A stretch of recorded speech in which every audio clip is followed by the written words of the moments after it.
বিএনপির ভারপ্রাপ্ত চেয়ারম্যান তারেক রহমান বলেছেন, শুধু সম্মেলন সভা সমাবেশ করে নয়, জনগণকে ঐক্যবদ্ধ করা ও দেশ গঠনের বার্তা নিয়ে জনগণের ঘরে ঘরে যেতে হবে। ২-৩ জনের ছোট ছোট টিম করে মানুষের দ্বারে দ্বারে যেতে হবে। জনগণ যেভাবে চায় বিএনপির প্রতিটি নেতাকর্মী ঐক্যবদ্ধ হয়ে সেভাবেই চলতে হবে। জনগণকে বোঝাতে হবে শিক্ষা ব্যবস্থা, যোগাযোগ ব্যবস্থা, নারীর ক্ষমতায়ন ও স্বাস্থ্য খাতে বিএনপি কিভাবে উন্নয়ন করবে। বিএনপির এক সম্মেলনে ভার্চুয়ালি যুক্ত হয়ে প্রধান অতিথির বক্তব্যে তিনি একথা বলেন। নিন মজাদার গোলমার্ক পপ, ফুরফুরে বাইটে ফুরফুরে লাইফ।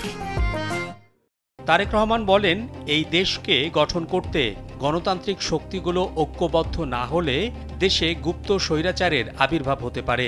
একটি দেশকে গঠন করতে সবাইকে ঐক্যবদ্ধভাবে কাজ করতে হবে, কিন্তু এটিকে ধ্বংস করতে বেশি লোকের প্রয়োজন হয় না। গত 15 থেকে 16 বছর দেশ একটি ডাকাতের কবলে পড়েছিল।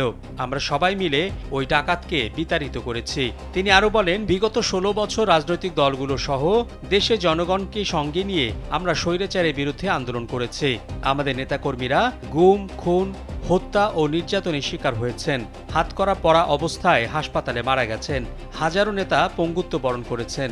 আজ স্বৈরাচারের পতন হয়েছে, স্বৈরাচার দেশ থেকে বিতাড়িত হয়েছে।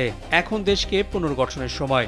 যদি জনগণের প্রত্যাশা অনুযায়ী দেশ গড়ে তুলতে হয়, তাহলে আমাদের সবাইকে ঐক্যবদ্ধ হতে হবে। তারেক রহমান বলেন, দেশ নিয়ে বিএনপির পজিটিভ চিন্তাভাবনা দেশের সব শ্রেণী পেশার মানুষের কাছে পৌঁছে দিতে হবে।